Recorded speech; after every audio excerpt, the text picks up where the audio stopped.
Hello, everyone, and welcome back to Director Watch, an AwardsWatch podcast that attempts to get inside the mind of cinema's greatest auteurs, explore what drives them, and maybe we go on a few unrelated tangents along the way. I'm Ryan McQuade, the executive editor here at AwardsWatch. Joining me, as always, is my co-host and great friend, Jay Ledbetter. And I heard a rumor, Ryan, about you. I heard that basketball is your favorite sport. You like the way they dribble up and down the court. Is that true? Yeah, that's pretty true. Because why would we talk about basketball today, Jay? Because we're talking Blue Chips by the director William Friedkin. We're doing Blue Chips. Blue Chips. What's the deal with Blue Chips? What's the deal with basketball recruiting? Oh, I'm sure we're going to talk about that this today. In the year 2024, looking at this movie from 1993 it's an interesting thing. No, 94. It really is. This thing's 30 years old. Yep. No, you're right.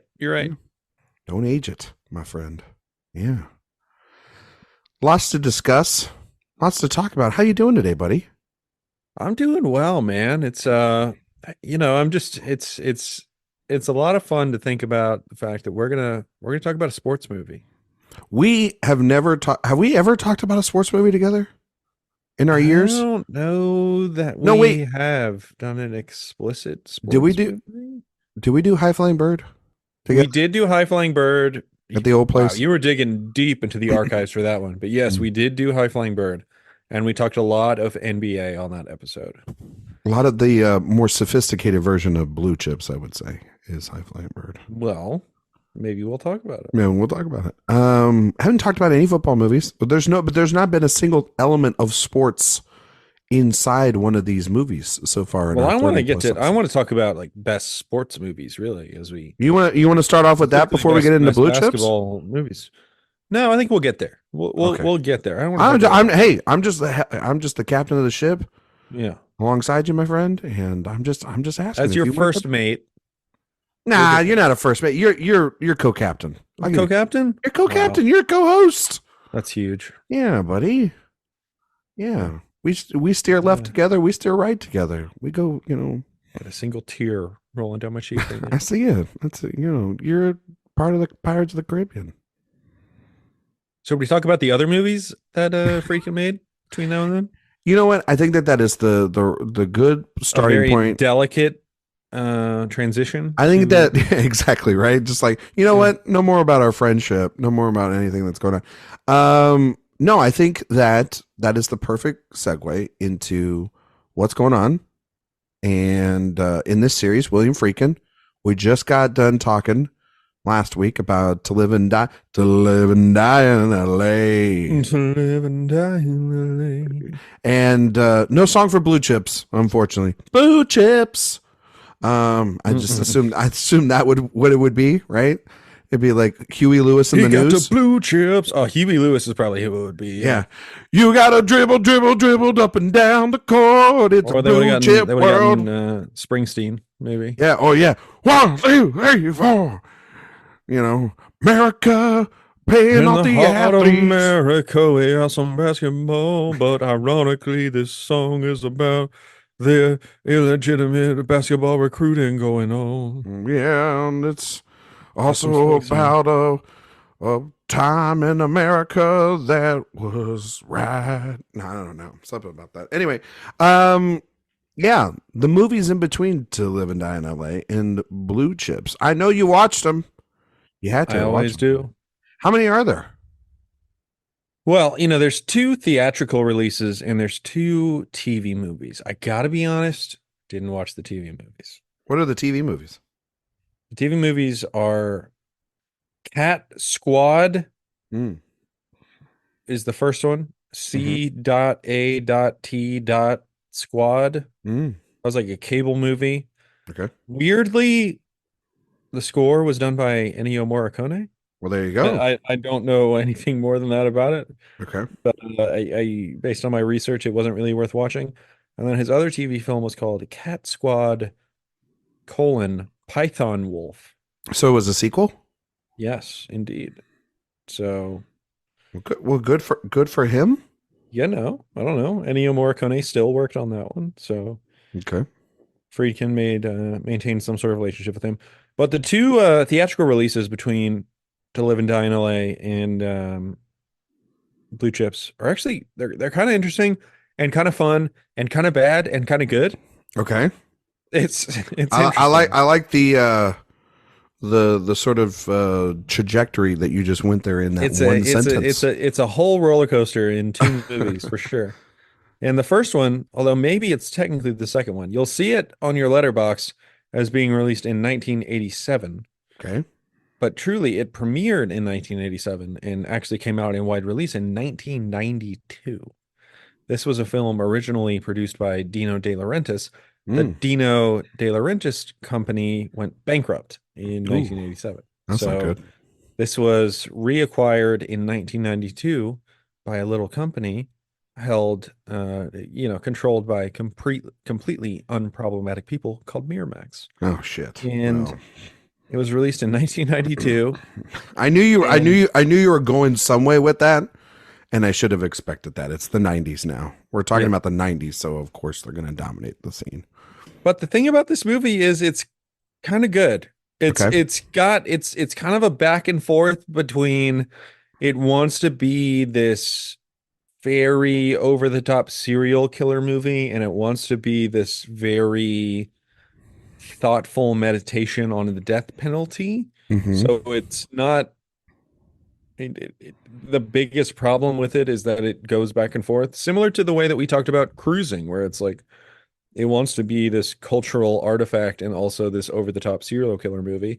This wants to be a cultural artifact and also an over the top serial killer movie. But I think the serial killer movie in this is actually done very, very well. And in that De Laurentiis way that he had kind of done with Manhunter, he brings that over to Rampage. And it's a really breezy watch that I honestly had quite a good time with. It gets a little stale in the courtroom drama elements, which dominate the second half of the movie, but I had a good time with this one. I think this one is worth watching for sure. This is one that me being a completist, I was glad that I watched for sure.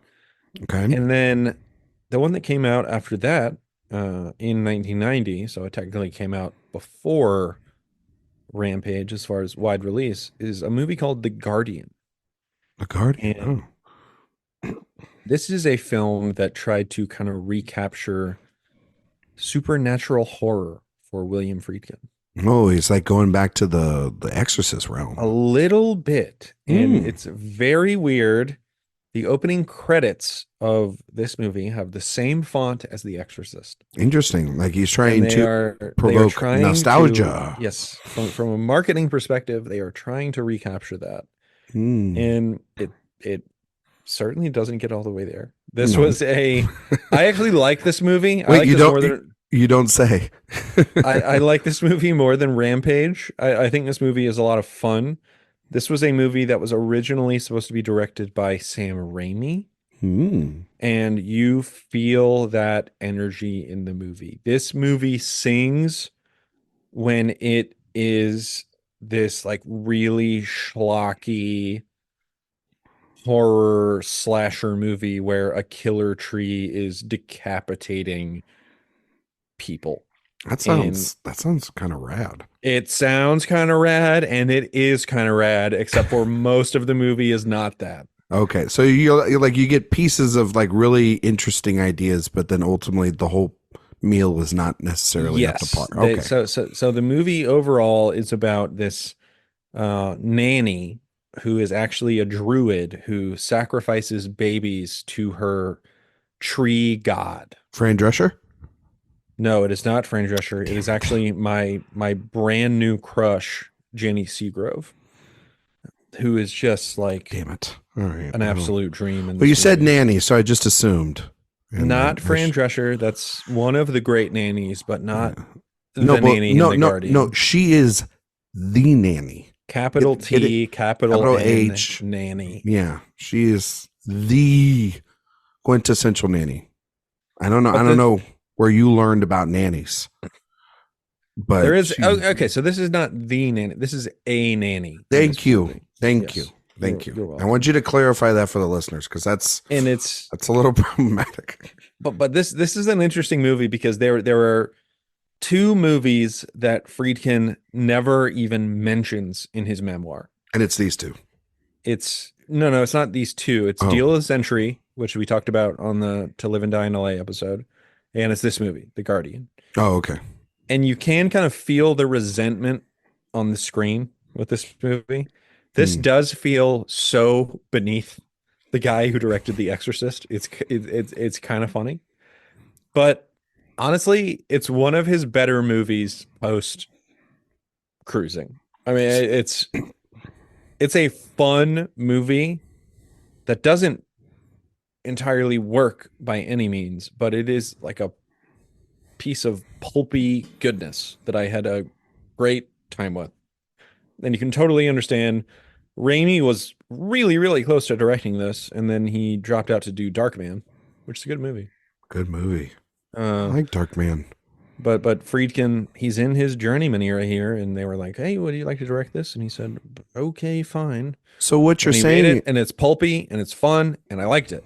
So what you're saying is, Jay, is at this point in William Friedkin's career, he is that of a guy that has had a lot of previous success, some championship banners. Yep. Right. And essentially the team that he is on right now is part of a losing season. Right. Right. He's like kind of at his low point, and he's got to shake it up. Right. Yeah. He's got to start trying to maybe find loopholes in the industry. Right. And so he's got to find maybe something new, work with some people maybe he doesn't usually work with, find a way to get in, and maybe kind of contrive villains. Yeah. And start blaming other people for the corruption of his industry. Exactly. And then ultimately maybe have an epiphany. But that doesn't have anything to do with the stuff he was actually making. It doesn't have anything to do with maybe the movie we're talking about today in Blue Chips. No, that would make sense. That would make some fucking sense. And here on this show, we all know none of that makes any sense when you're talking about William Friedkin. Come on, guys. Like, William Friedkin, like a really level-headed guy who never blames anybody for anything. Would never think of all the directors that we could and will and have talked about that William Friedkin would be the one to kick a basketball into the stands and probably hit a person in the face. Like, never would be that guy. But maybe after our conversation about Blue Chips, maybe we'll come to that conclusion. Who knows? Maybe we'll surprise ourselves today, Jay. Who knows? But anyway, we're here to talk about, after that, Blue Chips, which is a film from 1994, 2 years after I was born. When were you born again, Jay? You were born in 91? 91. So you're like 3 years old. And then, of course, it stars Nick Nolte. Yep. Mary Sexiest McDonald. Man alive at the time of this film. Ed O'Neill. Which is weird. J.T. Walsh. Alfre Woodard. And, of course, it stars two guys that NBA fans might know. Might star the guy named Penny Hardaway and Shaquille O'Neal. Excuse me, you're forgetting the white guy. Well, I mean, whose name is something. Matt Nover.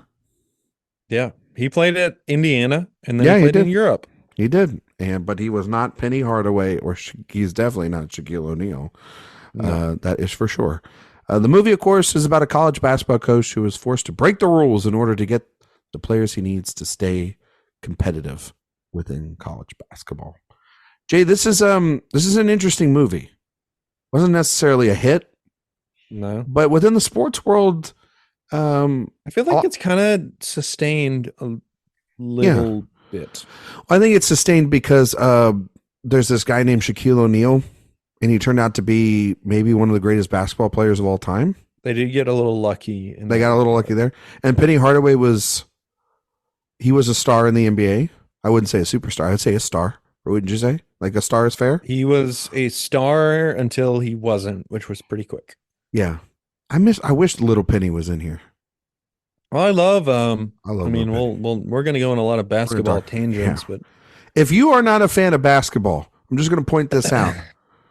Strap the fuck in, because you're about to learn probably nothing, but you're going to be using Google a lot today. So for all of our sports fans out there, this is our time to unleash, because this is, I think, Jay, a very fascinating movie. Maybe it's not a good movie, but it's a fascinating movie of the ideas that it's talking about, especially 40 years later, and or 30 years later, mind you, and how we're still kind of talking about a lot of these things. But from an execution standpoint, I am curious what you thought of Blue Chips. Was this also a first time watch for you, if I'm not mistaken? This was actually a first time watch for me. Okay. Yeah. Yeah, for me as well. And so I gotta ask you, buddy, what you thought of old Blue Chips? If we're just talking about the movie in and of itself, it kind of is a bunch of unconnected puzzle pieces that don't really fall Yes. in place. It's trying to be a bunch of movies at the same time. It's an okay sports movie. It's a decent morality tale movie. It's a super not very good journalism movie, and it's like a run of the mill quote unquote message movie. It's just a bunch of stuff at the same time. I think Nick Nolte is quite good, because Nick Nolte during this time was honestly, he was pretty consistent. Although maybe the one of the movie's greatest flaws is Nick Nolte is entirely designed on Indiana at the time, Indiana coach Bob Knight. Mm-hmm. And then they make his great adversary Bob Knight, which is just like two identical figures kind of butting heads at the end of the film, which I don't think works incredibly well. But it's a film, especially in 2024, you look back on and you're like, man, this is really what we were worried about. That's interesting. And you read William Friedkin talking about this movie, and he talks about one of the things that I believed in was that college athletes should be paid. I don't know that you really get that sense from this movie. There are a couple times where they talk about it, but the great kind of catharsis of the film is Nick Nolte's character confessing to the press that he paid these players and how bad he feels about it.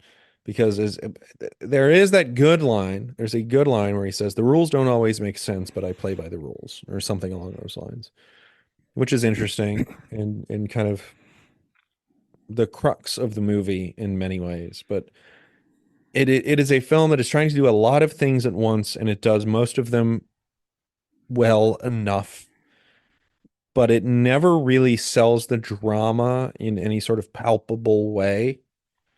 It never, you look at a movie like Moneyball, Mm-hmm. which is about very boring stuff. Like this movie is about boring stuff. And Moneyball really sells it as this dramatic endeavor. And this Mm-hmm. never really gets there. Well, It is yeah. light in a way that I wish it was heavy. Mm-hmm. And it's honestly not terribly interesting from sort of a thematic standpoint. I love that Shaq and Penny are in it. That's cool. It is an okay movie. That is what it is. I agree a lot with what you're saying.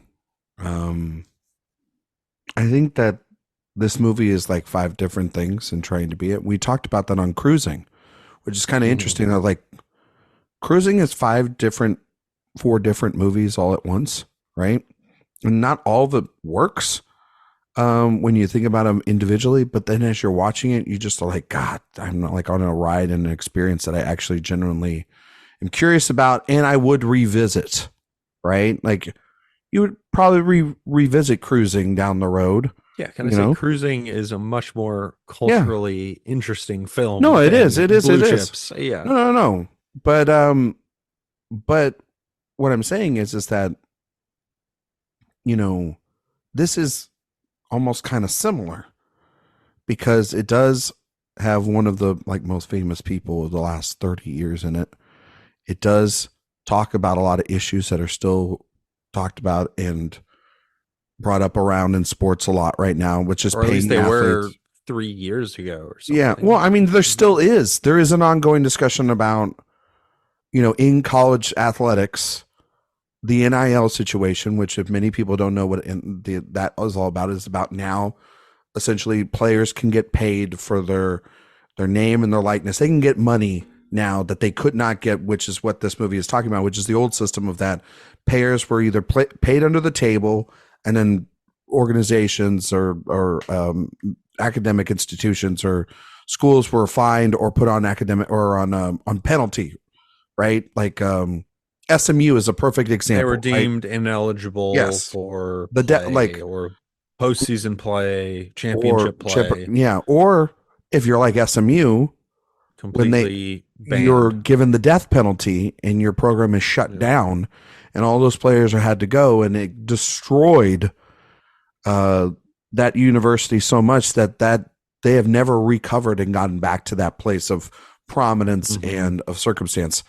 But it goes back to just this constant conversation about money. So now NIL, it has actually opened itself up to these athletes are going to the highest bidder, and there's transfer portal and all this different stuff. But it has to come from a quote unquote third party. It can't be the university itself.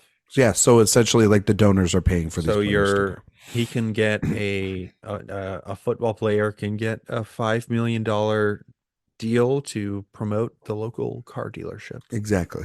Essentially what is done in this movie a little bit in a lot of ways. Only it's like actually legitimate. And the middleman in this is JT Walsh. He plays Happy, and that's essentially what these guys have. He is presented as the scum of the earth in this movie. He's presented the scum of the earth, but yet he's the one talking about how these players should get paid. He's the only one in this movie that is talking. I know it sounds no. Nick Nolte does say it. Nick Nolte says the rules are backwards, but I play by the rules. Yes, and that's an interesting. But Happy's just concept. Happy's taking his portion, obviously, and I'm not. But he is portrayed as the villain. Though, he is portrayed. No. I totally agree. I'm just saying he literally says and screams it at the coach. They deserve to get paid. Like, you know what I mean? And yet. That's an interesting dynamic for a villain, but yet it is completely then lost later when you see him again, when he's essentially breaking every vow or whatnot and becoming a mustache twirling villain by the end of it. I think that you're right. The Nolte Bob Knight stuff, it was extremely distracting in like the big basketball sequence that at the end where like he's coaching essentially against like a mirror of himself, which is like kind of ridiculous. It's redundant. Yeah. I think the basketball sequences aren't really that great. They're okay. They were filmed documentary style, and they mostly play okay. I will say during the games, especially at the beginning, all that they show is the other team scoring baskets, and it gets repetitive. Well, it's just, to me, this movie's kind of lost the idea of like, you're telling me after the first game he has the meltdown and the off season and all this stuff. Like, this is stuff that would uncover over a season. I mean, the melodrama is very contrived. Do you know? It's very contrived. Do you know who wrote this movie? Well, my boy Ron Shelton. Yeah, and he was supposed to direct the movie, and he dropped out. He really should have directed this movie. I think he produced this movie it too. Is much better if it is a Ron Shelton movie. Ron Shelton, if you don't, everybody doesn't know out there, he is like essentially like He's the sports guy. He wrote Bull Durham, which is a masterpiece. Bull Durham. Wrote directed White Man Can't Jump. Yep. Wrote and directed I believe, Tin Cup. Mm-hmm. Yeah. Cobb. He did several other things, but those first three you mentioned are kind of the revered Ron Shelton works. You seen Bull Durham? I love Bull Durham. Although I actually think I like White Men Can't Jump more than Bull Durham. Ooh, interesting. But I love them both. I love them both. I love Durham. I think that like honestly, like a lot of this movie is like, and the themes of it, there's a lot about like professionalism and somebody that's like on the end of the rope all of his movies are kind of about the same things. Yeah, accepting your place. Yeah. World. Yeah. No. There's just something about like I think the first 45 minutes of this movie are interesting. Like I was like, okay, cool. Like I know where we're going. Like it's got good style. It feels like a Shelton movie, obviously. And then we get in the three guys. I'm like, okay, yeah, that makes sense. And then the stuff in the second act when we locked them down on campus and everything. It's like, so he takes a giant, just like boring left turn. And I found that to be a lot of it is like you're saying, redundant, similar scenes. The drama's not interesting. A lot of it is really not connected to kind of the thesis No, of the it movie. feels like fragments of ideas or scenes or part of a script that didn't cohese together. And I had it at 2.5. Then that Nolte monologue kicks in. 2.5 stars. And I was like, that's actually a pretty good monologue. The monologue where you're talking about where he's at the press conference at the end? Yeah, where he just lets it all loose. Yeah. I was like, just one of the most ridiculous scenes in movie history, but it is good. It's good, but it is totally ridiculous. Never would happen. Not realistic whatsoever. But I vibe with it, and I liked it, and it bumped it up to 3. That's what got me to 3 stars on Letterboxd for it. And 3 is what I consider this is worth watching. That's my hurdle for. Yeah, you're okay to watch this one. Yeah, like I'm like I didn't hate myself watching this. Yeah. Or like feel like I wasted my time, or I'm like, oh, all right. But I did. There was like a good 40, like another 35 minutes in there where I'm just sitting there like, so we know he's an asshole, Nolte, and we know that he's lying, and now everyone's just going to figure this out. And then they get to see these guys play together, and you're like, ooh, Shaq and Penny together. Oh, that's great. You really don't get to see.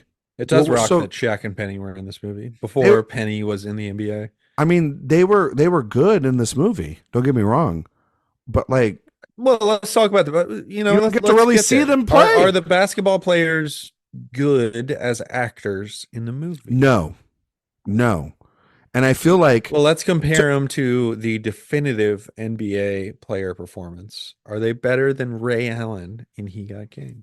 Absolutely. He is. No, are you? No, wait. Better than no. I'm sorry. I thought you asked if Ray Allen was better than. Oh, no. So you're saying Ray Allen is better? Yes. Yeah, I would say so. I agree with you. I think that Spike kind of, that movie is like. I think Penny is bad in this. Yeah. Oh, Penny's bad, and whoever plays the other guy that can't pass the TV course or whatever. I don't know what his. Yeah, that guy's bad. That guy's rough. And then like the Rover or Nova or whatever his name is, who comes in and he's like, when he has to do like the whole big, like, I need $30,000 and all that stuff. Like Matt Nova, when he does that is like he's okay. That guy's okay. Drying on a wall, boy. What do you think about Shaq though? The star of the show. Shaq is interesting in this movie. I think he's mostly bad, occasionally good. I think there's some times where you can tell they he ask gets him to like, do some stuff.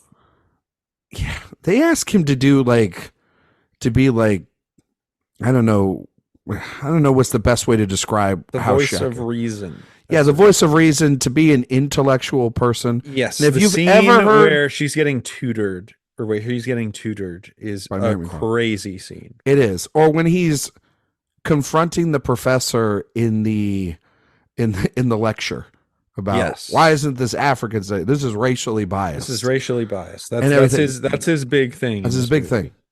It's like he learned, and you know what? Honestly, you think you're liberal, but you're actually racist. Honestly, it literally feels like, if you've ever listened to Shaquille O'Neal talk, especially on Inside the NBA, he gets one point and he just drives it home over and over and over again. Case in point, anytime when Shaquille O'Neal gets angry in real life, especially by the great Charles Barkley, what's the number one thing that Shaq goes back?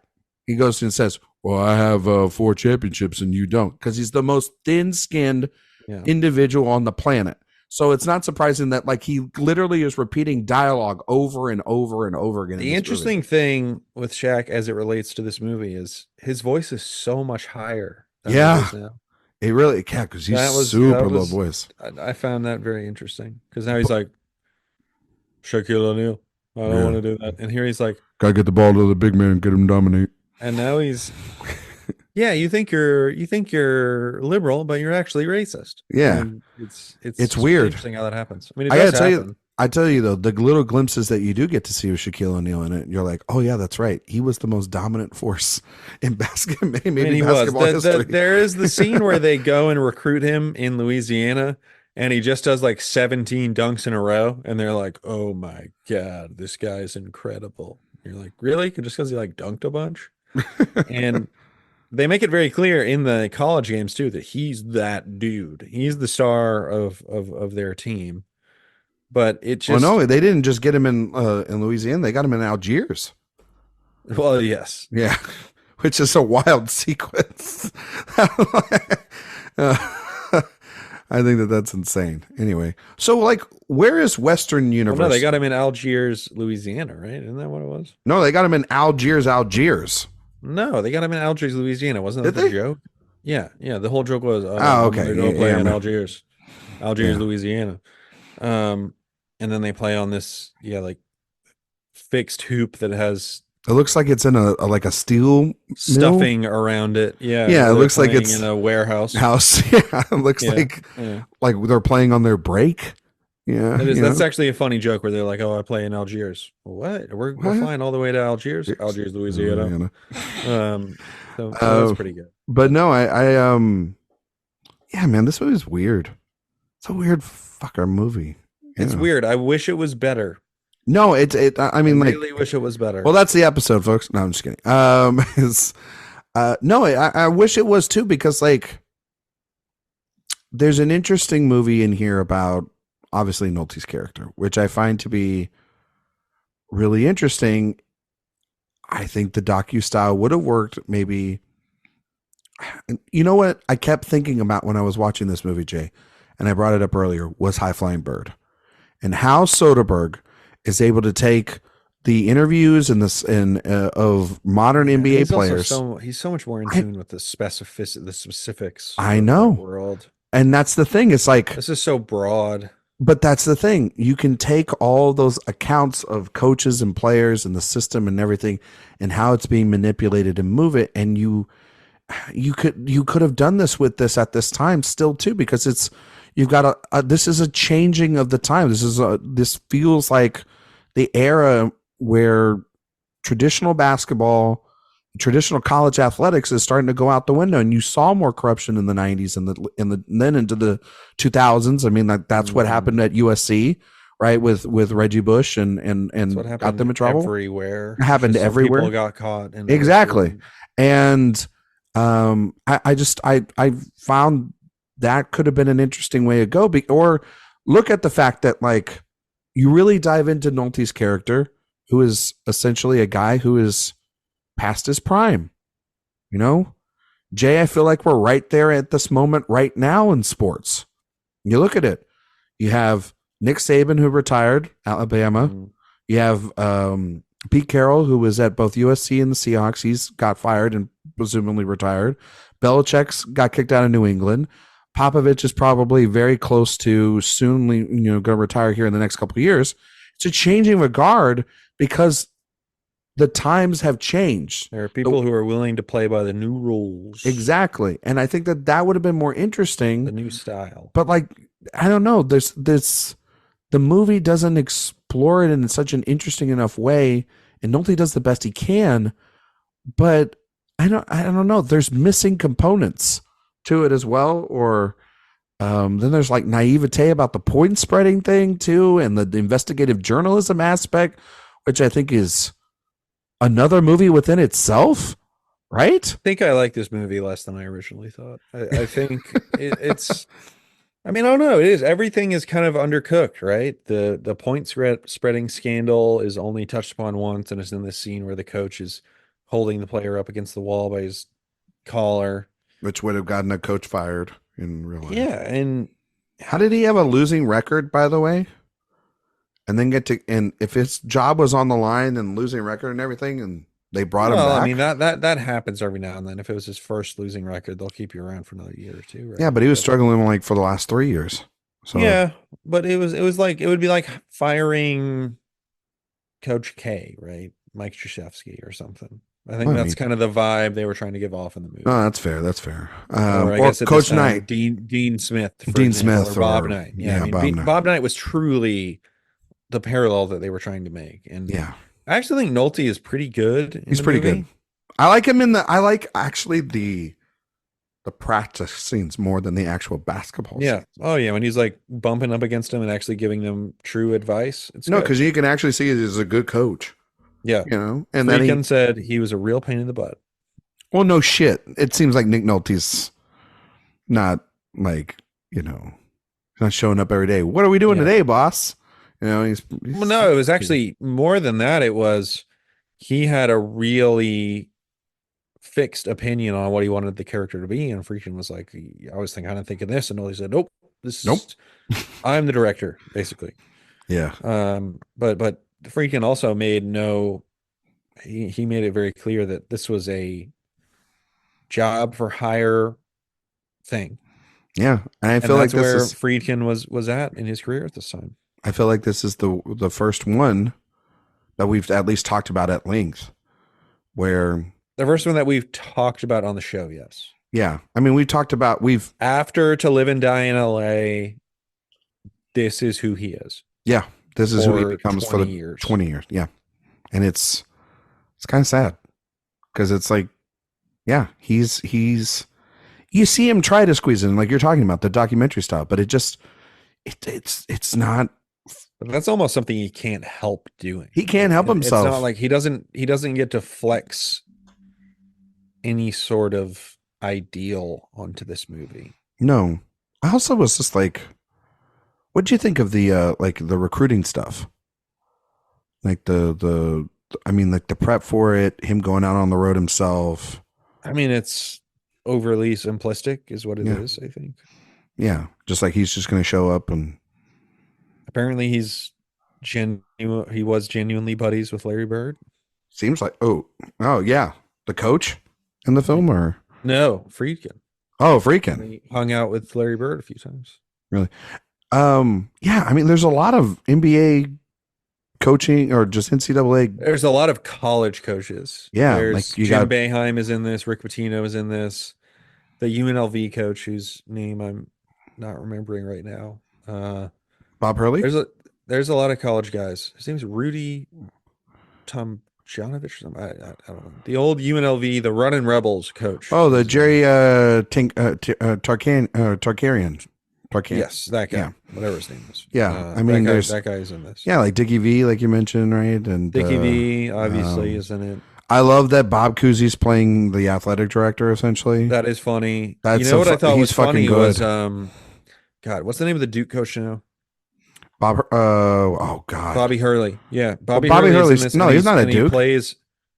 He's at he's at Arizona State.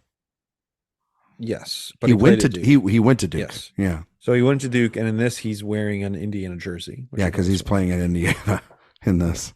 Kevin Garnett's in the movie. Supposedly, they said he's in the movie. That's what the list of cameos. One of the players at some point. I think so. I think he's like one of the. Yeah, like maybe in the pickup game with Penny or somewhere.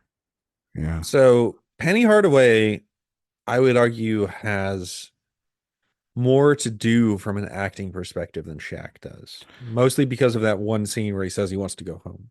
Penny Hardaway scene with Nick Nolte. Which, okay, you have to preface this by saying. It is absolutely absurd.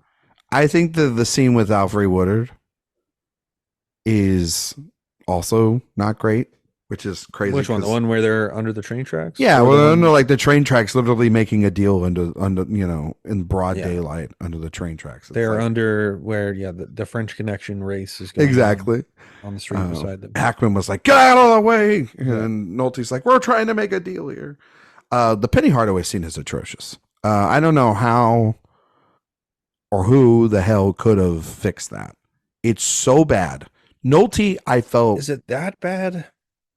It's not. Well, the thing is, he makes the phone call with him still in the room, which is just ridiculous. Such a stupid move. Also, just like the dialogue is laughable in that scene. Well, it's also just so over the top where they're like, it's the same conversation though, over and over and over again. Mom a house, and we gave her a job. It's like we're trying to make sure that we get caught for this. So, like, if this was a real life situation. even in like 1994, 95, 93 area, right? They're getting caught in like 2 days doing this. They did this all out in the Well, open. the thing is, they kind of do from Ed O'Neill. Ed O'Neill, the I don't. greatest sports journalist of all time. Okay, seriously, no sports journalist is that good. Like, no, I'm honest. Like Adam Schefter, I don't know Adrian how we got those Wojnarowski, guys out to find the tractor so fast. like this guy literally has to live, breathe, sweat, wanting to destroy Nick Nolte because that's and also what have contacts in Indiana, yeah, French like, like Indiana, and like have like literally someone spying on him to fucking get this information. It is genuinely one of the like I would, I mean, you could just deny all you want because it sounds like Ed O'Neill is a freaking crazy man and just trying to go after him at a certain point. Like, and I think it's a flaw of the movie that the big moment for everybody is they win their opening game.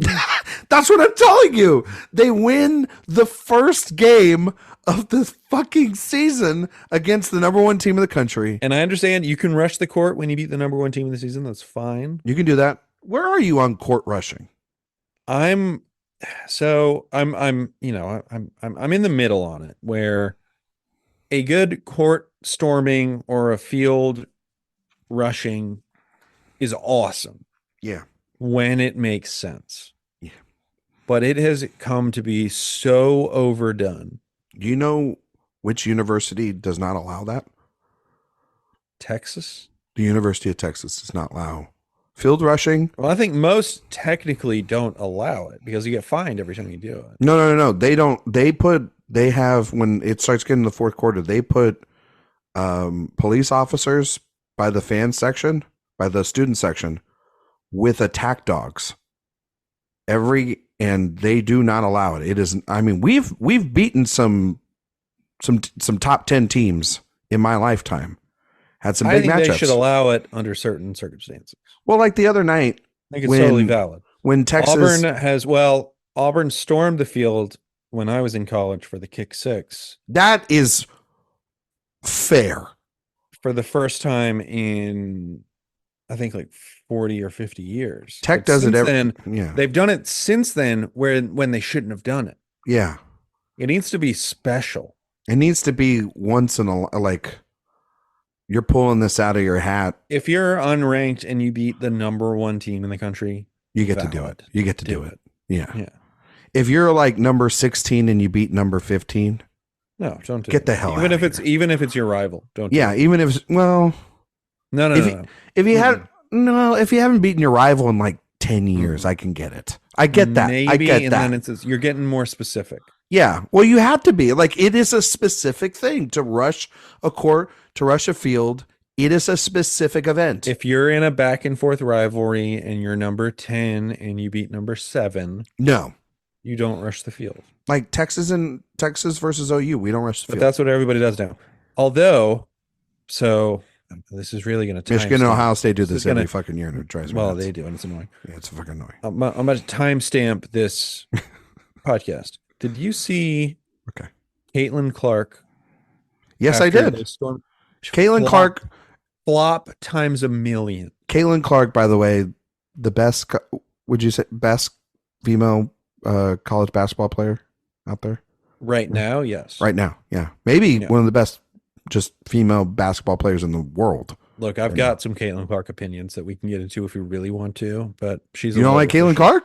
She's a low efficiency player. That's what I'll say about her. Oh boy, you're going to the analytic. Jay's big on analytics. I'm a big analytics. You're a big analytics guy. I'm more of eye test, and I think she's a great player.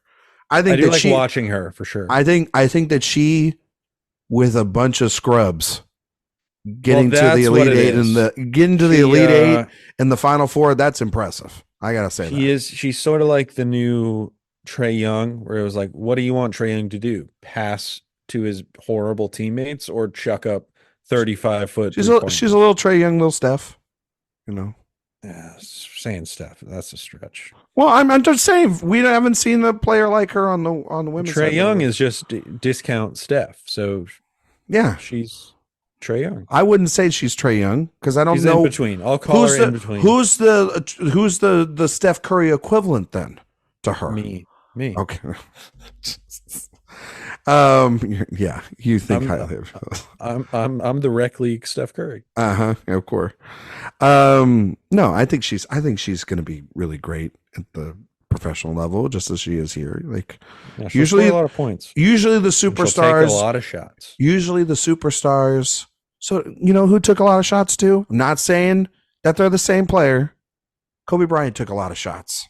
Okay. Well, you know what? And we're going on tangents here right now. I was actually having a conversation the other day about Kobe Bryant. And to be clear, Kobe Bryant was my favorite basketball player when I was growing up. He was not my favorite basketball player growing up, but I wrote a paper in elementary school on why Kobe Bryant was my hero. Was this before or after? Didn't age well. Was it before or after Colorado? It was before. Didn't age well. Okay. Didn't age well.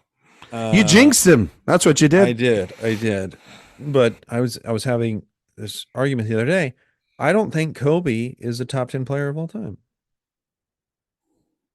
Wow. Can you give me a 10? Okay, I'll give you a 10 right now. No order. You don't have to put it in order if you don't. This is good for a movie podcast. Okay. Well, it is we did say we were going to do basketball. No, we were definitely going to. Okay, so I'm going to go Jordan. Okay. LeBron. Yeah. Duncan. I think you did LeBron and then Duncan just to hurt me, but okay, that's fine. I mean, LeBron is. He's great. I'm honestly coming around to LeBron being the greatest of all time just because of how long he's been doing it. But I don't win another championship maybe. Kareem, yeah. Wilt, yeah. Bird, yeah. Magic, yeah. I think Steph is ahead of him. Yeah. Do you think Steph's ahead of Kobe? Yes. Wow. Okay. I think almost without a doubt. Do they both have 5? They both have 5, right? Steph has 4. It's close. Or does Steph only have 3?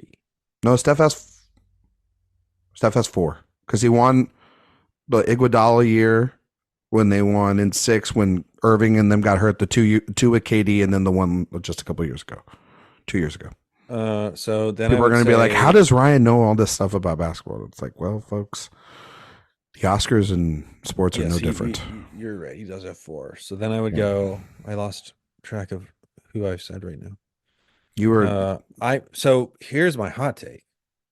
I would put Durant ahead of Kobe, but I don't know if I can do that. The last couple of years for Kevin have been. I would put Shaq ahead of Kobe. I think you could do that. I think that's fair. I would. So he's like right there at the fringe of the top 10. Where do you want to throw in Bill Russell? I think you got to put in Oscar Robertson. Kobe, Dr. J. At that point, Moses Malone, Hakeem. Yeah. He's right there at the fringe 10. Yeah. I've got him somewhere between 10 and 12. Is there like a player now other than Steph and LeBron like that could get in the top 10? I mean, I have Durant, but but like new generation. Like next gen, Luka. Luka? Yeah. I watched him the other night. I watched him play Anthony Edwards could get there. Joker? Oh, Jokic is actually, you're totally right. Jokic is, and Giannis too. Yeah, Giannis is a fucking freak. I think if you do a Greek freak, if you do players under 30 right now, Giannis has a head start on everybody. Well, is Joker right there?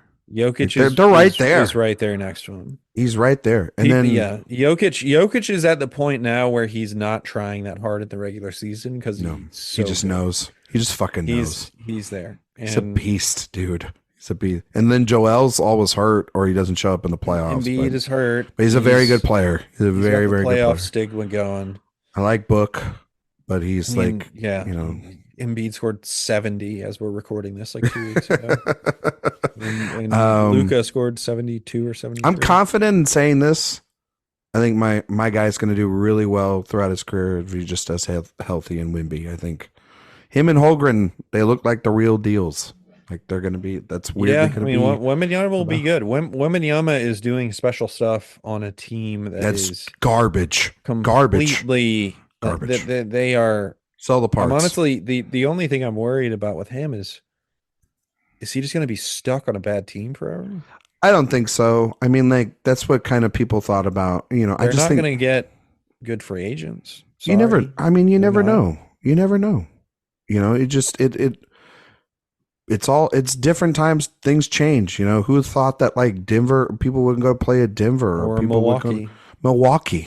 You know what I mean? Yeah. Like it's No, I all mean about that's fair. it's all about brand. It's all about places you can play. I mean, shit. James Harden's played in half damn teams in this league.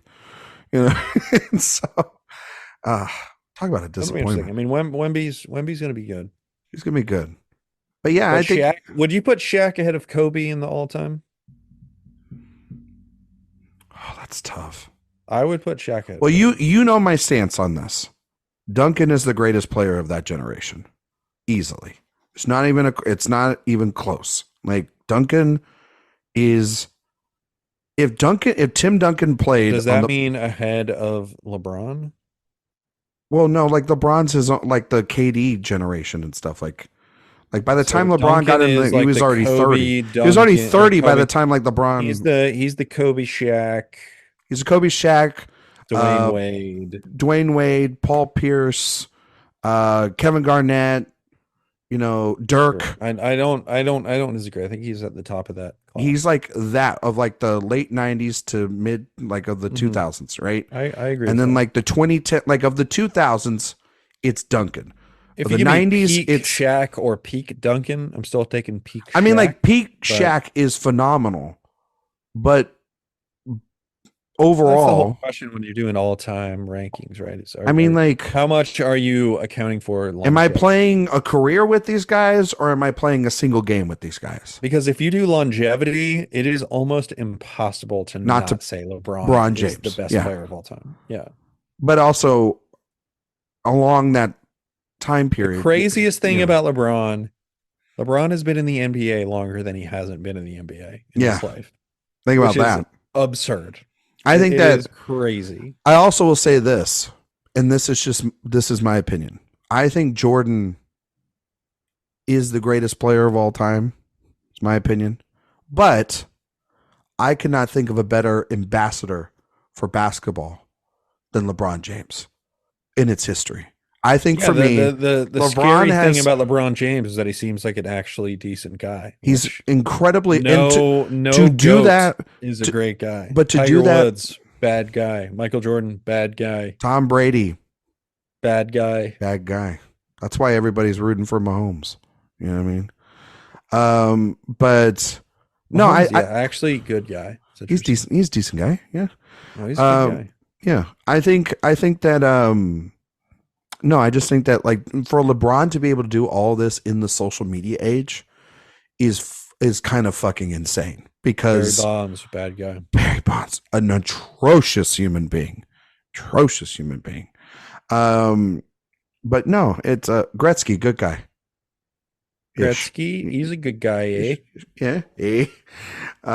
Daughter married a guy with plenty of problems, but can't Yeah, hold that against can't him. hold that against him, eh? Tennis? Would it be Federer, I mean, he's a nice Federer, guy. Federer, We love Serena? Federer. Serena? Yeah, I mean, they both seem all right. all right. But God, I hate that you kind of have to just say Djokovic is probably the greatest tennis player of all time. He's But a fucking asshole. I'll never say it. No, never I gonna just say don't- it. I just remember watching Federer. God, there's a prime great- Federer? Have you ever read that piece from David Foster Wallace on Roger Federer? No. Yeah, send David it to me. Foster Wallace wrote. Really? I will send it to you. Infinite Yeah, it Gist? is- Okay. Yes, it is. It is an incredible piece on just how, because David Foster Wallace was a big tennis guy. There's a Really? big portion of Infinite Jest on tennis, and There he was- wrote this piece, and I Yeah. can't remember what outlet it was, just on Roger Federer, and it's an incredible piece. My favorite matches growing up were watching Federer and Nadal. Just incredible. I mean, that was good stuff. Those, No doubt. those were just there was, I think, the Wimbledon one where Nadal finally beat him on grass, and that was truly legendary. And I don't know. I watched Djokovic, just an asshole. I'm not going to give him that title. Well, the thing about Djokovic is that he God, this is our Blue Chips podcast. The thing about Djokovic is that he didn't have a Nadal. No. Federer probably wins 5 more majors if Nadal doesn't come along. Well, there's the whole, I mean, like the French Open the French Open was literally just Nadal's going to win this. It was so he's going to win it. You're not winning. I believe Federer won only 1 French Open. Yeah, because Nadal won like every fucking other one because he's so dominant on clay. Yeah. But yeah, no, they're great stuff. And yeah, I think, I would put, God damn it. Now I got to answer this question. I was kind of stalling on it. I think Shaq ahead of Kobe. Yeah, I think so. It's Shaq, close though. It's close. Peak Shaq. If you're talking about peak players, well, here's the thing. Shaq in the top 5. Here's the thing. 5 of Kobe's rings or 3 of Kobe's 5 rings are with Shaq, and Shaq was the best player on the team. Shaq was the best, most dominant player on the team. He won an MVP. He won, I think, 2 I think he won all 3 of those finals. He won MVP. All 3. Yeah. Kobe only has 1 finals MVP. Really? Yeah. And did Pau win one? Should have gotten that one. Did Pau Gasol win the? I think so. Okay. Maybe Kobe did just get the last 2 out of. I don't know. Reputation. It sounds about right. But I don't think that it is. I just think that was the prime Shaq, and he had already been to. Kobe did get the last 2 finals MVPs just because of his reputation. He shouldn't have gotten arguably either of them. But Shaq at least had been to a finals with Penny. It's the epic collapse against the Rockets. That's one of the 2 years that Michael was out of the league, potentially for gambling. That he made a deal with the NBA for. He should have gotten one of them. What with Orlando? He should have gotten one of the MVPs. He averaged, the Orlando series. He averaged 32 and 7 assists. He should have won that one. For which one? When they beat Orlando, he deserved that one. He did not deserve the one against the Celtics. Oh, who deserves that? Pau Gasol MVP. Oh, you're talking about Kobe. So I'm talking about Kobe. Yeah. Well, who would you have given Finals MVP to then? Stuff. I mean, what are you going to give it to? Andrew Bynum, World Peace? You probably just give it to Kobe. I just remember how horrible Kobe was in Game 7 of that series. Listen, I'm going to tell you this. Terrible. Listen, I'm going to tell you this. Okay? Tim Duncan has 3 Finals MVPs. He should only really have 2. Because in 2005, I thought it should have gone to Manu. I mean, so often they go to the it goes to the superstar, quote unquote, best player on the team. Yeah. Like that's why in 2007 we were all kind of surprised that Tony played a great series against the Cavs. It was kind of surprising that Kawhi got MVP. No, not really. Not really. He dominated that series, but it was kind of like, really? We're going to give Kawhi the MVP? I mean, I would have Kawhi was 4th fiddle on that team going into the series. But I would say the most important fiddle, because if he didn't wake up in those games 3 through 5, we don't win that trophy. So it's all the interesting parts. I would put that one year when who won? Andre Iguodala won Finals MVP. That's one of the most laughable freaking things I've ever seen, because his defensive rating against LeBron was actually still like LeBron was still averaging like 20 something points against him. Like it's ridiculous. LeBron should have won MVP, but they lost the series. Yeah, it's one of those things. Well, you know who's that's only happened ever once in a series in the NBA. Yeah. Who was that? Jerry West. It's happened in the NFL too. Jerry West, I think, only won 1 champion. Yeah, but he was like, he's one of the greatest players of all time. Logo, man. He's the logo. He's one of the greatest. I would say he's one of the greatest minds in basketball history. I mean, he was a great executive. I mean, he was the reason why Shaq ended up going to the Lakers. Right. You know, but yeah, no, he's great. Yeah, Jerry West is the only one. He wasn't the reason that Shaq was in Blue Chips. No. Do you know why that is the case, Jay? I don't know. His agent probably wanted him to be in a movie. No, I just didn't know if you knew about. No, I know no specific details on. They have this is the point in Friedkin's memoir where he has Start going rogue. 3 pages of blurbs on his Hmm. movies at this point. It's like, hey, here's how I got this movie. I was approached. Ron Shelton dropped out. They asked me to do it. Nick Nolte was kind of a pain. I still think he's a great actor, and I think he gives a great performance. I moved on to my next movie. Well, you know that this was a big deal though that Friedkin was working on this film because it's the first time he's worked with Paramount Pictures. No, it's a big old studio movie. Since this is the first time he's worked with Paramount since Sorcerer. Yeah. And he worked the next 3 films with Paramount. So it was a big deal. And I mean, like they filmed this alongside Hardaway recommending, or I guess got O'Neill's recommendation to select Penny Hardaway.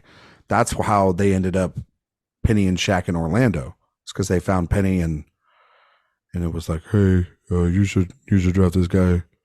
His name's Penny Hardaway. He's pretty good. He's not a good actor. I did love Penny. I was kind of young for Penny because Penny was such kind of a flash in the pan. Yeah, man, that was I just loved this guy who was so tall, so fluid.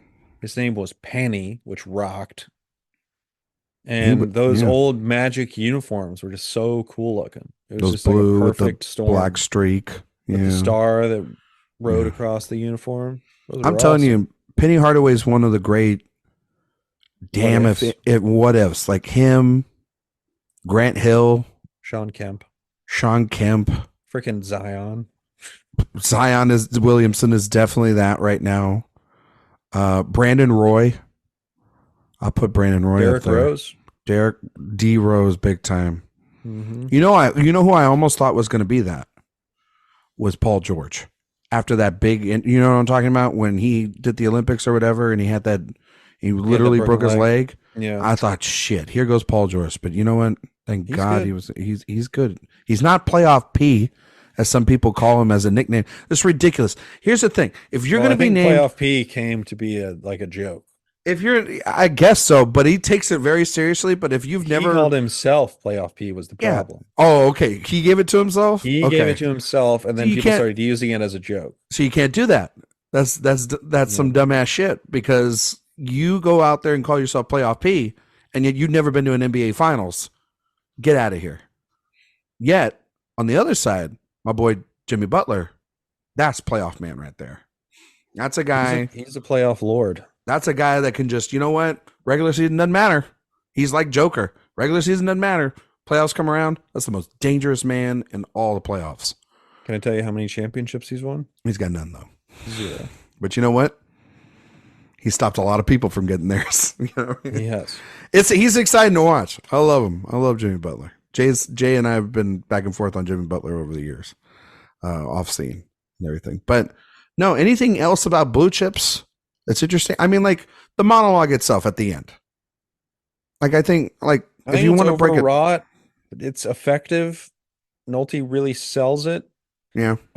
So many of the melodramatic elements of this movie, the relationship with his ex-wife, it's just like, damn, talk about a wasted performance, Mary. Where they start getting into each other again, and then she finds out about this, and she is just, I can't believe never be with a man who lies. Paid his basketball player. By the way, I'm an elementary school teacher, in case you're wondering. And I own so she, I guess, won the house in the divorce? I guess so. It's a big house. Where was he? And so he's got in like a motel, basically, or an apartment. So she would record the tapes, and then that's where he would watch the tapes. And then he would watch the tapes. Sure they had him at the university as well, but she would record him for him. There's a weird setup between. I'm telling you, she still loves him, and she's so happy that he quits at the end and surprised. And it's like, wait, how? Like, okay, the way she looks surprised in the end, Jay, when he says, "I quit," I'm like, what did you think this whole speech was about? And you saying, "I'm getting a contract extension"? Like, Ryan, is this movie bad? It's silly. No, I don't think it's bad. I just think it's silly. It's It's a silly. silly. I think you're right. It's a It's silly kind of how I was movie. talking about The Guardian, where The Guardian is like It's just silly shit. total trash, Yeah. goofy, but kind of well done. There's two times in this, okay? Two times in this movie. It's super silly shit. The scene where the Indiana kid, right? Where Nick Nover, right? Is that his name? Matt Nover. Sorry, I keep forgetting his name because he's not the NBA superstar that comes out of this movie.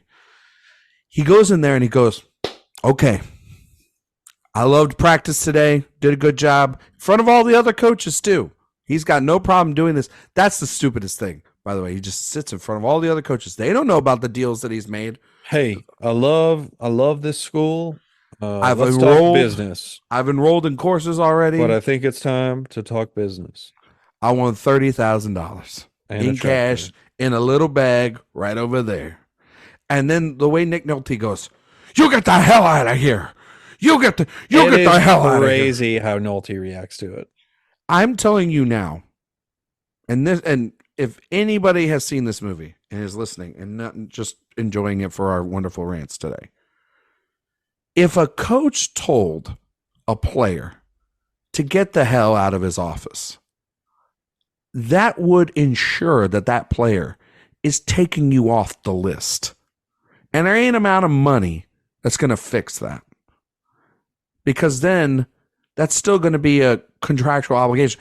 Then, about 25 minutes later in film time, He'll go take the same deal from the guy who didn't tell him to get the hell out of it. exactly, the same goddamn scene happens again with Happy in the car, and he's telling him, "Get the hell out of here" again. That's twice in a 30-minute span of film time that he does that. This movie is just silly. You got to accept silly. it for its silliness. It's silly shit. But also, I laughed a lot during this movie because it's so silly. I had fun. Like, I enjoyed watching it, though. Yeah, I But didn't it's just hate weird. it. It's just weird in the same way that I was talking about The Guardian, where it's like, this is beneath the guy that made The Exorcist. This is beneath the guy that made, Sorcerer. This guy's a Sorcerer. This is a little beneath the guy that wrote Bull Durham. Because even if... I think there's a good movie if Ron Shelton makes it. Yeah, but he wrote and produced it. He did. And I don't know... We're working off his script here. We're also not working off of his casting decisions. But Ron Shelton has a looseness and a sense of kind of tongue-in-cheek cleverness. He might have got Costner to play the Nolte role. I mean, that'd be good. That would have been really good. I think Nolte's good, though. But I don't have a problem with Nolte. He's not the problem. I'm just saying, like... Ron Shelton, I mean, man, Bull Durham and White Man Can't Jump, those are classics. Those are some of the best sports movies ever made. And the thing about Bull Durham is the baseball stuff in that is very good. No, the baseball stuff in it's great because that's where lessons about the characters are learned. But also the action is pretty good. Costner can throw. Yeah. Well, what's his face? Robbins can actually pitch. Robbins is okay. They look good. They look the thing about for minor league players, they look good. Yeah, what's the Costner movie For Love of the Game? The Raimi movie. Oh God, He's not throwing as well in that one. Well, yeah, he's like 50 years old playing Yeah, part. yeah. And he's like, I'm supposed to be 35. It's like, Kevin, yeah. What are we doing here? Like, you're clearly a 45, 50-year-old man. Wesley Snipes cannot dribble at all. No. Jump. I love damn it if he's not just the most charismatic actor. I love that movie. I like that movie more than Bull Durham, I think. Yeah, I said that earlier. You already said that already, and even the more incorrect you can say it is just wrong. But I love Bull Durham, though. It's great. I know. They're both good. I like Tin Cup. Tin Cup's fun. Tin Cup is good. Tin Cup's Tin Cup is one of those. It's on in the afternoon. I'm just going to put it on. That's a cable class. That's a cable movie. You got him. You got that's a cable Don Johnson, Renee Russo. It's a good, Cheech Marin. It's good. It's a good cast. It's a good movie. He makes good, entertaining movies. This one, on the other hand, it's not a marriage that works. Ron Shelton also made Hollywood Homicide. So yeah, that's the thing about Ron Shelton. He made 3 good movies, and I guess nothing else. Yeah, but and some people wouldn't even say that Tin Cup is that good. Well, those people are wrong. Tin Cup It's good. Do you have But do you have favorite sports movies? Because this one's clearly favorite not it. sports movies. This one's No, clearly is not definitely it. not it. I mean, gosh. Honestly, White Man Can't Jump and Bull Durham are up there. You mentioned one earlier that's really good. What did Moneyball. I mention earlier? Moneyball? Yeah. Moneyball rules. Moneyball is one of the best of the decade. I still love, I still always have a great time with Remember the Titans. That is one of those. I actually watched that on the plane recently. Because, man, if there's just nothing better than Denzel Washington. It's a movie that is not that good, but oh my God, does Denzel just elevate give it 100, that thing. 110%. And then if you're throwing in Hoop Dreams, for example. I mean, yeah. You can do that. Raging Bull, I think, is a masterpiece. I like Raging Bull a lot. It then just becomes a question of, do you count Speed Racer?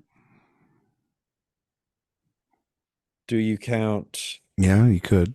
The Wrestler, I would count it. Warrior for sure. I would count Warrior. Man, Warrior. Oh, great Nolte.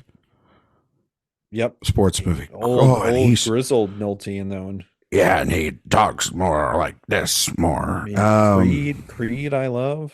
First Creed. He got Game, I love. He got Game. Spike. A League of Their Own. League of Their Own's great. That's a great one too. I'm trying to. Well, you like you have a new one to add from last year. Your Iron Claw, baby. Yeah, Iron Claw. I guess Your Iron Claw gets kind of up there. If you throw in wrestling there. Well, yeah, you threw in The Wrestler, so I guess you can throw in. I did. I mean, I threw that as a if you count it. If you count it, you know. Is there a good like beyond Remember the Titans? Like, is there a good football one? Football's tough because there's so many players on the field, and they need to all look. People love Any Given Sunday. And I like the Friday Night Lights movie. Okay. Peter Berg. Right. That's a Berg, right? Yeah, it's a Berg. Yeah. I like the series more than the movie. I like the series more than the movie, but yeah, I'll get the film. The movie's pretty good. This movie's fine. Leatherheads, obviously. Your favorite director, George Clooney. George Clooney. The Cloons. Yeah, Waterboy. Of course. Waterboy. It's a great movie. I love Happy Gilmore. I will say that. Yeah. He's got some good sports ones. Big basketball guy, the Sandman. Yeah, with his, baggy shorts. Shin length shorts. He's the man. He's the man. Yeah. I mean, Jay, do you have anything else you want to say? Things you want to discuss about Blue Chips? I honestly don't know if I do. It feels like a real short one today, buddy. It's a perfectly fine film. I think that I do. What I will say. What I do want to talk about one last thing when it comes to that final speech, because I know that we have talked about how silly it is, but I do think that it is an interesting conversation about where college athletics are now, where we're at here, and how it's changed in 30 years, and how actually I think it's even more chaotic now than it is even in almost like it felt almost Sorkian that Cool Runnings. Come on. Cool, yeah, there you go. You know what's another good one? I like Miracle. Miracle is good. Kurt Russell absolutely owns Bones in that. Yeah, he's so good in that movie. I like The Rookie too. Solid. Those Disney unproblematic king. Yeah, those Disney movies for a while, they were pretty good. They had some good ones. But I mean, Jay, I just think that that's where the kind of interesting conversation goes of just the evolution of that to where we are now with NIL money and how it almost feels like the thesis at the end of Nick Nolte's speech where he says it's about money. It's not about athletics. It's not about athletes. It's not about anything other than money. And while yes, that is a thing that you could just flat out it is the truth. It is true. And it feels like we're even almost like weirdly worse off now because What were you telling me a couple of weeks ago? Who has the most money in college athletics? You think probably my Longhorns, I thought Texas, yeah. and you're probably not wrong. And I don't, and I would love nothing more than for my team to start being successful again, like we were this past year. But the idea of essentially what it feels like now that the top tier places and programs are going to buy their way. Honestly, I think the transfer portal is a bigger problem than Yeah. NIL. Well, you have that to factor in there too. I mean, like, you know that like statistically in the transfer portal for everyone out there, ever since COVID, now it's kind of like a free agency for athletes, and they have a certain amount of time in which they can college athletes so they can These guys can move leave school. basically whenever they want. Yeah, they can go and do it as many times as they want now. There's no limit on it. It's sort of Wild West. And you have to, for coaches, you have to recruit them to come, and then you have to recruit them to stay. Yeah, I'm still trying to figure out how that works. If you're paying a freshman NIL money, $1 you just million. have to keep paying them, Yeah, or else they'll leave. I guess Even so. if they're not living up to their, I don't know. It's Or weird.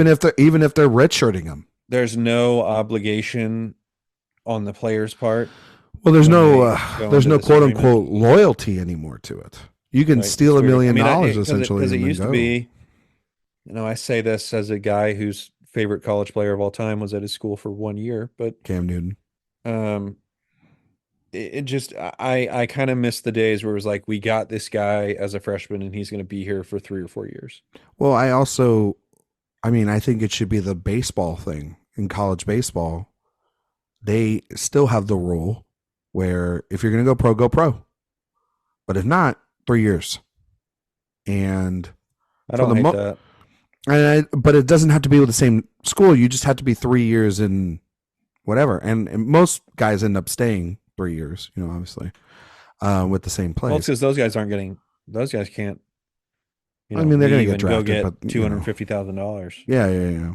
But I don't know. College basketball, it feels like getting worse and worse. It's like a wasteland.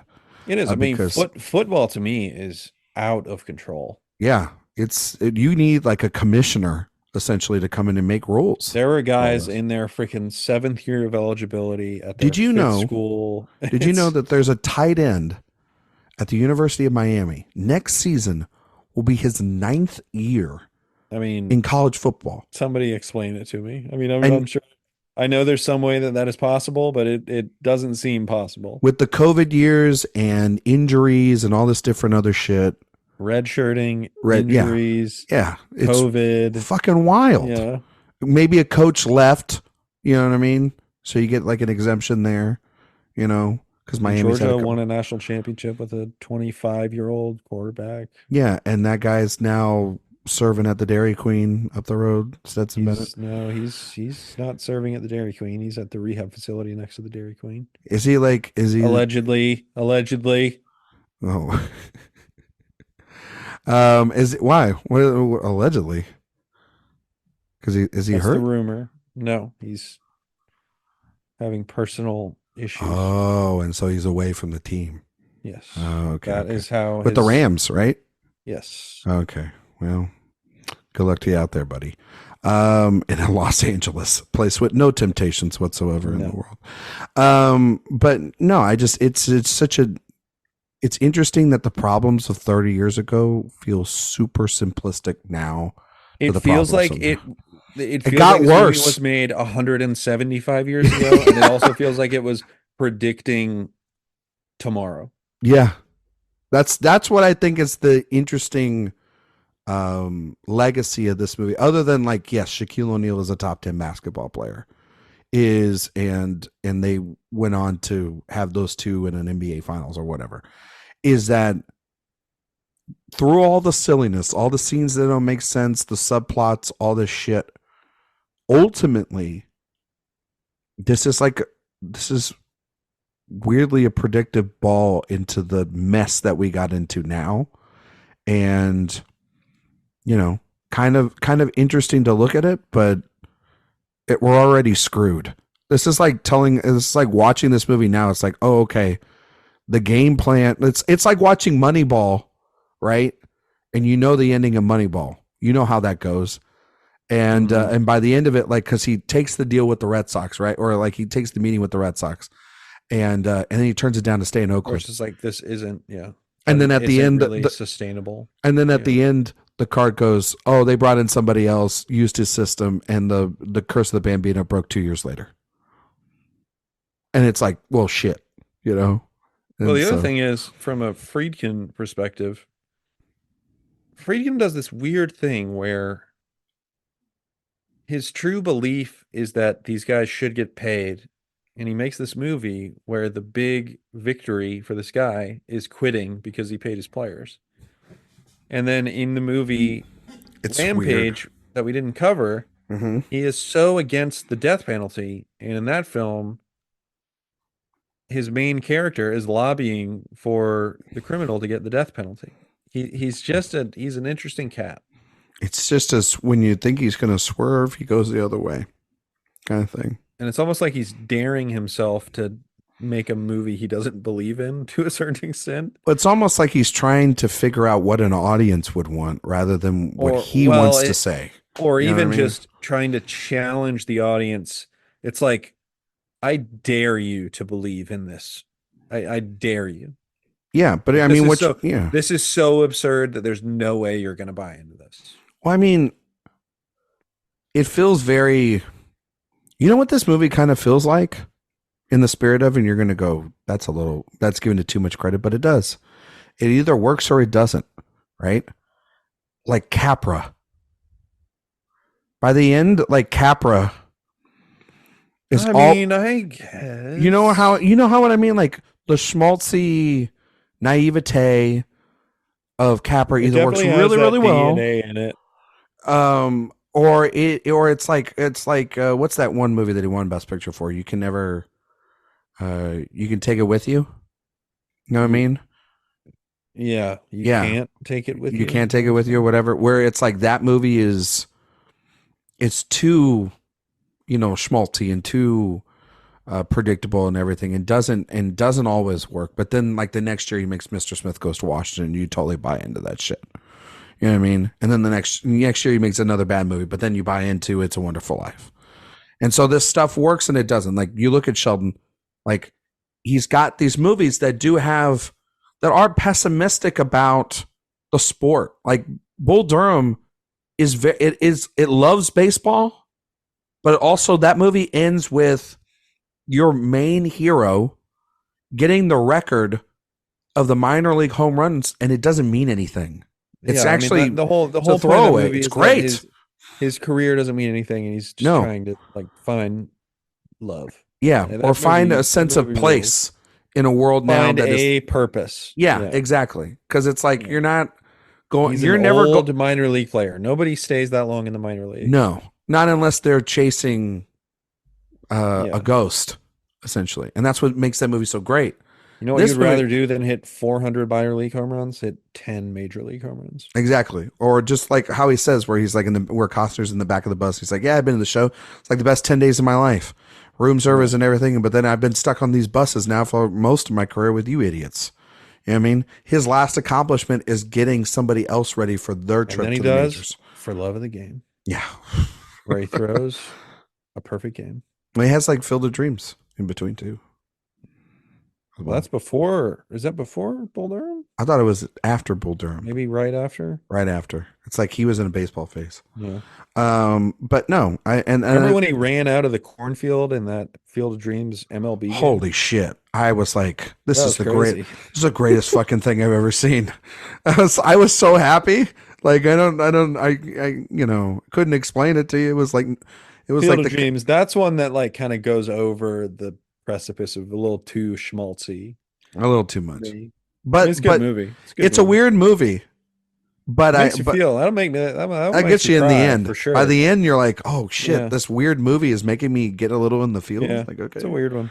Are you excited for Costner's new films that are coming out this year? I don't know. I've never seen Dances with Wolves. You never seen Dances with Wolves? I mean, you're not missing much. It's the movie that should have lost to Goodfellas. Well, I know that's why everybody keeps saying, but it's good. It's not a bad movie. It's just like that's the only thing. You just. I mean, I'm excited for Costner to cook. I mean, let him cook. That's what I say. If you know But what's a movie that you should watch that Costner directed? I think you'd love is Open Range. Have you ever seen Open oh yeah, I Range? haven't seen that one either. With Mm-mm. him and Duvall, and they play I was kind of out these free of grazers, and 90s, 2000s westerns. I think you should watch Open Range. I'm gonna go on a Costner binge. He's got some interesting stuff. His Wyatt Earp movie blows because it comes out at the same time as Tombstone, and Tombstone's a goddamn masterpiece. I love Tombstone so much. Have you ever seen Tombstone? You haven't seen Tombstone, have you? I haven't seen it. You should watch Tombstone. That is like a J movie. That is like that guy's in it. That guy's in it. That guy's in it. That guy's It's a in bunch it. of guys, and it's kind of pulpy, right? Yeah, It's not prestige. and it's like got this crazy behind the scenes thing because like And they Kurt say Russell. Kurt Russell kind of ghost directed it, right? Yeah, and Val Kilmer is incredible in that movie. Got that big mustache. That's my favorite Val Kilmer performance, easily, straight up. Huckleberry. You're my Yeah, Huckleberry. I'm your Huckleberry. Yeah, you gotta watch it. It's also, how have you not seen it? It's on like television every week. You know, it's I like don't watch television. I'm just saying, you should. You own a TV Yeah, subscription. I watch Tombstone. You should watch Tombstone. Oh, well, it took By you the forever to time, watch. by the end, here you go. By the end of our Friedkin series, I will have watched Tombstone and Network. Those are the Okay. two I will watch. Okay. How And about then them you, apples? yeah, and then probably do a Costner retrospective. And then instead, I'm going to watch Madam Web. God, like, is that going to be the new trailer that everybody gets mad at now that like Argyle's done and dealt with? Well, I mean, no, Madam Web's about to come out as we're recording this. Yeah, that's true. It's going to be. Is that going to make more or less money than Morbius? Probably around the same, I guess. I don't know. Yeah. How much did Morbius make? Not a lot. I don't think this one's going to make a lot. Because you want to know why? Because it doesn't have this guy called Spider-Man and this other guy called Venom in it. Problem. Yeah, Venom managed to figure it out, but Well, you this don't know one- why Venom figured it out? Because it had Tom Hardy as Venom. I don't even think that was it. I think it was just It was a good legitimate. concept. Well, I think that, but People I think like goopy monsters. It hasn't even done that well in North America, but foreign audiences love man, goopy monsters. they love that Venom. Yeah. They're doing for Venom sure. 3. Yeah, I think they're aren't they just like gonna maybe cross Yeah. over? Oh, are they Holland going and to Venom? bring him into Spider-Man? I don't know. The state of comic book movies is in a shit. They're Situation. thriving. They're not doing good. Just like kind of like sports movies, man. We don't get a lot of sports movies anymore. We get maybe one or two a year, maybe. Yeah, I mean Iron Claw, which again is not, it's wrestling. It's a little different in my opinion, but people get mad at me for What saying else did that. we get last year? We didn't get much. The year before that, we got what the Affleck movie. Oh, Air. I guess Air counts. Right? Well, Air counts. I was gonna say The Way Back was the one I was. Oh, no, that's like 2 years ago. That was like 2020. Was it that long ago? Oh yeah, baby. Man, It's been a while. Trying to figure out. we get a lot of sports docs. Is what we get. We get a lot of sports stocks. That's true, I guess. Yep. Anyway, Blue chips. I think we nailed it. I think we nailed it, buddy. Jay, you doing all right? I'm doing great. You feeling good? Oh, I'm feeling fantastic. Well, buckle up, Buttercup. Because before we get out of here, we're gonna test your award season knowledge based on the film we just reviewed, which is Blue Chips. Mm-hmm. In a segment we like to call "It's an Honor to Get Nominated." Jay, Yeah. I think you'll be surprised by this. What Oscars was Blue Chips nominated for? I mean, my immediate reaction is none, and I'm gonna go with none. Buddy, let me tell you something. You're on fire. Let's go. Because this movie did not make any I Oscar don't know if ballots. it deserved to make any. It didn't make any Oscar nominations. It didn't make any Oscar ballots. But you know what it did Should make? it have? But you know what it did make? It made your favorite ceremony. The It made the AARP awards. It made the Golden Raspberries. This movie is so harmless that I'm shocked it made the Golden Raspberries. You want to know what the one nomination was for? Worst actor? Worst new star. Shaq. Shaquille. Oh, Wow. Neil. I wasn't aware that was a category, but also rude. Can you tell me the other nominees in that category? Sure, I can tell you. Chris Isaacs for Chris Isaac, I'm sorry, for Little Buddha. Chris Elliott for Cabin Boy. Ridiculous. Jim Carrey for Ace Ventura. That one really. Pet Detective, Dumb and Dumber, and The Mask. Yeah, worst new star, Jim Carrey, for 3 of the most successful movies of the year. And that's a crazy year for Jim Carrey. It's one of the craziest years of all time. He made so much money. And the winner of this category, unfortunately, has passed away. Anna Nicole Smith.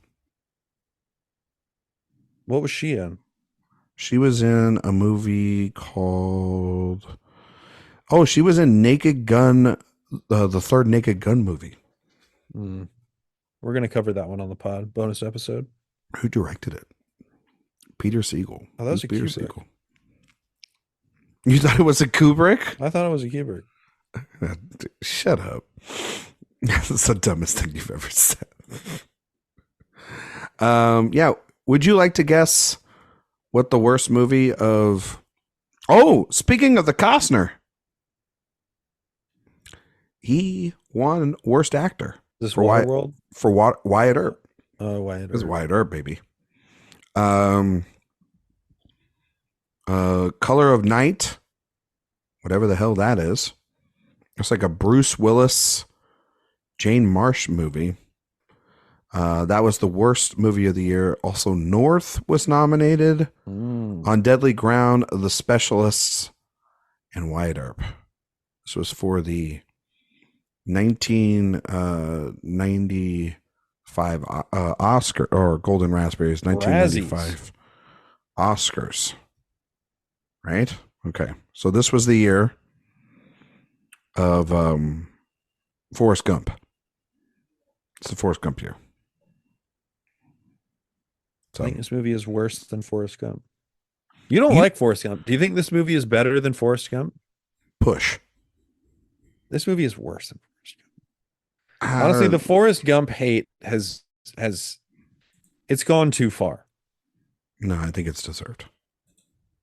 It's gone too far. I don't think Forrest Gump's a good movie. I don't think it's good. I don't think it's the worst movie I've ever seen, but it's definitely... It's better than this movie. It's definitely a bad movie. It's just like... It's not bad. It is bad. Like, it's... That movie is... Like its soundtrack, it is a greatest hits of things, and it doesn't actually have any substance to it whatsoever. And I just, don't like it. What would you say is the best picture of this year? Of 95? 1994. For 94, so the year of 95. This is... No. The film, the films. Yeah, the ceremony of 95, but the movies of 1994. Yes. I give it a Pulp Fiction. I think I give it to Ed Wood. Oh, are you just saying like in general? Well, yeah, just in general. Oh. I mean, you got Chungking Express in there. Oh, yeah. Might be Hoop Dreams. Hoop Dreams is there too. Love Hoop Dreams. Love Pulp Fiction. Love... It's a good film. I like Shawshank. Shawshank, great. I like it. Proxy, I love. I like Hudsucker. I like Quiz Show. You've seen Quiz Show, right? Yeah, I like Quiz Show. I like Quiz Show. I like it. I don't love it. Yeah, I like a movie like that. It's kind of old fashioned. I like Ed Wood. I like Three Colors Red. I like Speed. I like Speed. I fucking love Speed. True Lies, baby. Is that this year? Mm-hmm. Oh, True Lies with Arnie. Big Arnie. Love that movie. A decent year. It's a good year. I like Maverick. I think it's actually a pretty darn good year, as a matter of fact. Yeah, it's looking pretty good. I like Interview with a Vampire. Aladdin 2, The Return of Jafar, I like The Lion King. The Flintstones. Controversial opinion. It's a good movie. The Lion King. I'll Do Anything, the James L. Brooks movie. That is absolutely terrible. Okay? I was like, That's you went another on that's another Nolte. a James L. Brooke kind of in Yeah, the that past, was a right? blank check inspired run. I've seen Did every you James go L. on? Brooks movie. Did you go on? What's his face? Not James L. Brooks, but Albert Brooks. Polanski? You went on an Albert Brooks kick recently, didn't you? No, I think I only watched one Brooks, and that was just because I just came across it on Max. I watched Defending Your Life. Defending Your Life. Yeah, Did you like it? I liked it a lot. Yeah, Yeah, it's a good movie, quite isn't it? good. He's an interesting director. That would be an interesting little series to do. That would be an interesting series. Yeah. And I've only seen, I think, a handful of his directed movies, but Yeah. he's a guy who I just think there are a few guys who just the way they say stuff and their sensibility just really clicks with me. It's him, it's Steve Coogan, weirdly. I just think everything he says is funny. Mm. And you know, a handful of others, but You know who's a guy that I think was really funny is in Blue Chips? Robert Wool. Just everything he's funny. He's Yeah, always he's got a little always scene here as like the CEO or the recruiting director of Nike or whatever. yeah, he's He's the guy who would have brought about the most NCAA infractions of anybody in this. for sure. No, I think he's What do they great call in it in this? The NCSA, I believe. some stupid shit like, because they can't get the rights to the NCAA, but they can get all these It's weird coaches. that Indiana was in. Yeah, it's like they couldn't get all these other Western things, University. but then which would essentially be what? They're playing Texas Western. They're UCLA, right? They're Is kind of what they're UCLA, supposed right? to be. Yeah, I guess. And then because of the colors and everything, and then they're playing like Texas, I guess. Texas Western. Yeah. And then eventually they play Indiana. the Indiana. Yeah. Coached by Bob Knight. Bob Knight, who was not at Indiana anymore at that time. Right? And Texas Western was coached by Rick Pitino. Interesting. Rick Pitino, who did have serious NCAA infractions. Yeah. That was fortuitous. I was sitting there, I was like, oh, that's right. Rick Pitino's been kicked out of a couple of places for this shit. What did you think of the epilogue? I didn't even ask you about that. I mean, that's a Friedkin special. He just loves that, doesn't he? He's got to just tie the loose ends for no goddamn reason in a fictional movie. Make it about these characters that are, I guess, real life. By the way, Shaq and Penny are in the NBA. They're doing fine. You know what I mean? That other guy got his tractor, and coach is doing. He's coaching up the little guys over in high school. A little bit of an eye roller, but it's like, whatever. What are we doing here, guys? And then the music plays, and you're like, false everybody jump out of the epilogues theater. are interesting. They really are. It was a bold move, Cotton. I don't know if it absolutely worked or not, but it was an interesting move for sure for Friedkin. I don't know. It's a weird era of Friedkin. The rest of the series is going to be really interesting. It's going to be some fun, weird shit over the next couple of weeks. Yeah. So, Jay, I'm assuming you're not going to nominate Blue Chips for anything, right, in the acting categories. I don't think so. Or like for Oscars or anything. I don't think so. No. I don't think there's much that really stands out with this one. That's a damn shame, isn't it? Yeah. So, okay. Well, Jay, why don't you tell everybody where they can find you and all your work? Because we're done here today, buddy. Yeah, you can find me on Letterboxd. Just search Jay Ledbetter. You can find me on Twitter at Mr. J Ledbetter. Recommendation of the week, man, I'll tell you what. I've been watching too many Friedkins to have anything. So you gotta watch some Friedkins outside of this series. Yeah, I'm watching so many Friedkins. You know what I gotta watch is the Friedkin documentary, Friedkin Uncut. I gotta watch that. Oh yeah, I heard that. You got a lot of stuff you got to do, buddy. Yeah, no kidding. So that'll be interesting. Recommendations. I don't know. Touch grass. Touch grass. You don't have like music you're listening to or anything? Oh man, music I've been listening to. Yeah, Not buddy. really. I'm listening to a Nothing. lot of dude. I don't listen to any new music. Talking Heads are good. Don't listen to them. Go listen I've been to. listening to a lot of them lately. Yeah, maybe one of Yeah. your favorite bands of all time. Oh, for sure. Yeah, but not your REM. favorite. Go listen to them. Oh yeah, Yeah. is that because you were a big fan of Maestro? Is that a good moment when he's listening to that song? I had a good chuckle. I thought, I thought to myself, if Jay doesn't have a chuckle with this, what's our friendship? That Like, movie, man. Movie's silly. Silly good. You can find me on Twitter, Instagram, Letterboxd at Ryan McQuade77. You can find all my work here at awardswatch.com. If you like podcasts, you can listen to the Awards Watch podcast that we listen to every Monday. Obviously, this show releases every Thursday.